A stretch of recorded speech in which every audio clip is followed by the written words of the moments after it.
सुखास्पदं पदम एतकत् यदि भारतं सर्वदा विद्या वैभव वैविध्य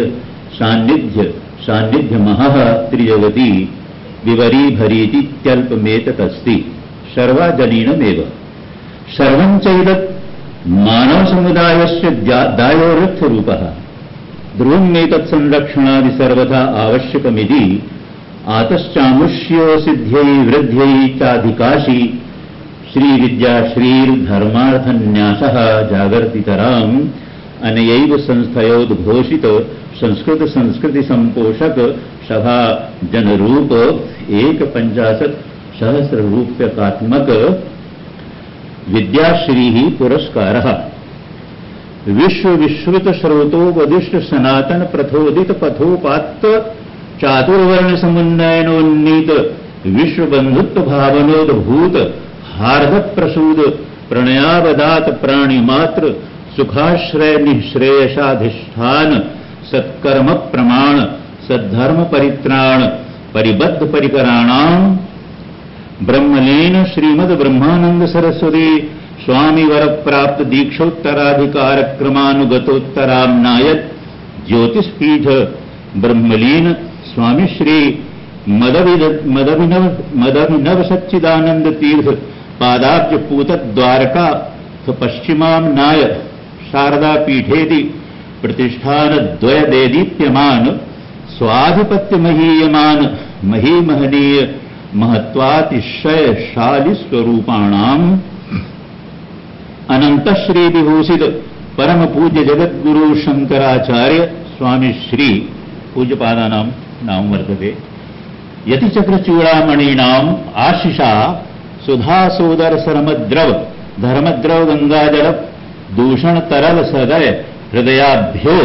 रक्षत गंगाम नित्याह्वान जन गण मन उत्प्रेरण कवन प्रवण रुचिराभ्यो देव नदी दुख द्रविद प्रधावित तटरेखाभ्यः संतत संतन्यमान महामान वेदांतो दंत दांत नितांत दांत शांत स्वांताभ्यः कमला पांडेय महोदयाभ्यः अस्माकं भगिन्यै प्रदीयते भाद्रपद कृष्ण दशमी 2068 वैक्रमे कोलकातायां स्वामी अभिमुक्तेश्वरानंद सरस्वती न्यासाध्यक्षः अविनाश चंद्र एंतेरिया न्यासी परम पूज्य श्री अनंत श्री विभूषित उत्तरामनायत ज्योतिषपीठाधीश्वर पश्चिमामनायत द्वारका शारदा पीठाधीश्वर जगद्गुरु शंकराचार्य पूज्य महाराज जी महाराजा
यह पुरस्कार विद्याश्री के सम्मान राजश्री के द्वारा कमला पांडे जी को दिया गया। अब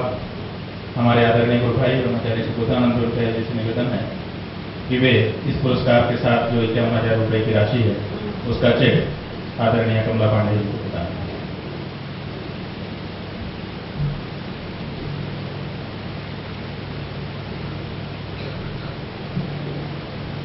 बोलिए गुरु शंकराचार्य भगवान की हर हर महादेव।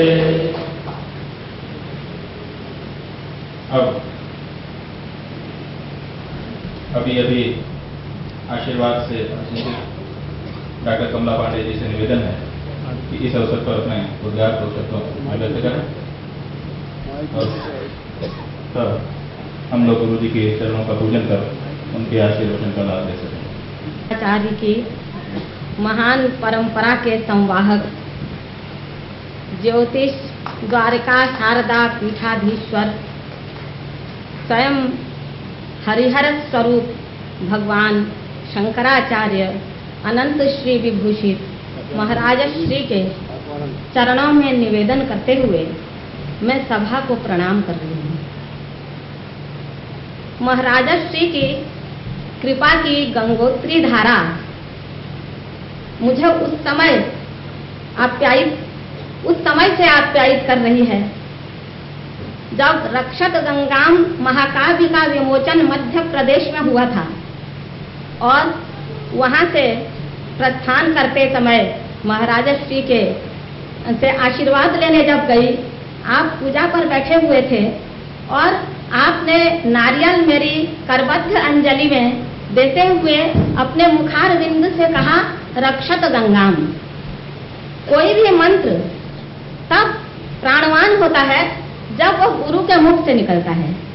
रक्षत गंगाम महाकाव्य की रचना तो हुई, माँ भगवती गंगा की प्रेरणा से हृदय में उसका नाम भी रक्षत गंगाम रखने का आया, संकल्प आया। 3:30 बजे एक कविता निकली रक्षत गंगाम मातरम, उससे मैंने उसका नाम रक्षत गंगाम रखा। लेकिन महाराज श्री के मुंह से निकल करके वो महामंत्र बन गया और मैं तो सोचती थी कि वो महाकाव्य कोई मैं कालिदास नहीं हूँ, शायद मैं ही पढ़ूंगी और लोग कहेंगे तुम क्या लिखी हो। लेकिन महाराज श्री के मुंह से जब वह मंत्र बन गया तो तुरंत ही उस महाकाव्य से प्रेरित होकर अनेक आंदोलन चल पड़े, छोटे स्तर पर ही सही, लेकिन बहुत से आंदोलन बने और बाद में सार्वभौम गंगा सेवा अभियान इस समय महाराज श्री के ही संरक्षण में चल रहा है। आपकी ही प्रेरणा के द्वारा, आपके द्वारा ही चलाया जा रहा है, जिससे कि एक व्यापक गंगा प्रदूषण की चेतना फैल रही है। तो ये महाराज श्री की कृपा वहां से चली और उसके बाद मैं बीच में भूकंप आया था और बीच में महाराज श्री का जो कार्य था राम सेतु के ऊपर, इस प्रकार से वहां पर संघर्ष आप लोगों ने किया और पूज्य स्वामी जी अभिमुक्तेश्वरानंद जी का तो संपूर्ण प्राण महाराज जी के प्रेरणा से महाराज जी के द्वारा चलाए गए कार्य में राम सेतु के रूप में उभर करके आया। उस समय में धरा कंपते लिख रही थी, धरती कांप रही है। एक छोटा 101 श्लोक का एक कविता संग्रह था और बीच में फिर और किसी स्वामी जी ने कहा कि धरा कांपती रहेगी, तुम तब तक आदि शंकर को जन्म दे दो। तो मैंने कहा मैं कैसे जन्म दूं, मैं ये रक्षत गंगाम तो गंगा जी ने लिखवाया है। तो उन्होंने कहा कि मैं प्रेरणा करूंगा आदि शंकर को कि आपके हृदय में उतरे। तो वहीं से मैंने उसको प्रारंभ किया है। अवतारा तु महात्मन मानसे में तथैव, वहां से कहा कि आप काव्यावतार के रूप में हृदय में उतरिए और आदि शंकराचार्य के संपूर्ण जीवन वृत्त पर एक महाकाव्य लिखा और जब पूरा हो गया 1100 श्लोकों का तो स्वामी जी के सामने एक बार लाके निवेदन किया तो उन्होंने कहा इतना आपने लिख लिया, हमको पता ही नहीं, और आपने उसको प्रकाशित किया है और वो महाकाव्य बना। तत्पश्चात यूजीसी, मैंने सोचा उस समय कि काव्य तो लिखा, काव्य में शास्त्र की बातें आने से वो पूरा शास्त्र हो जाता है, तो शास्त्रार्थ हुआ।